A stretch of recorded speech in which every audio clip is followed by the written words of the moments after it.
Beleza, galera? Seguindo a sequência de vídeos aí. Hoje nós estamos dentro da academia, certo?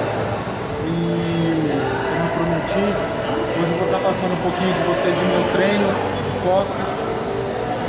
Eu não sou profissional de educação física, não sou professor, não sou entendido do assunto, não vou poder falar para vocês tecnicamente o que cada exercício pega ou representa. Só sei que é muito bom o treino e isso quem me passa no instrutor. Então eu vou estar fazendo para vocês aí a sequência, vou estar mostrando a primeira série de cada exercício, certo? Lembrando que são 4 séries e o peso é gradual, vou aumentando aos poucos. Vou começar fazendo um aquecimento aqui no puxador de frente. Pegada bem aberta. Pegou.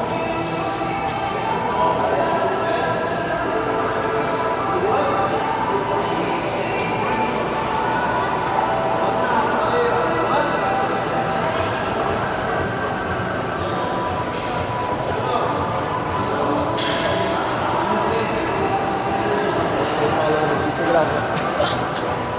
Valeu!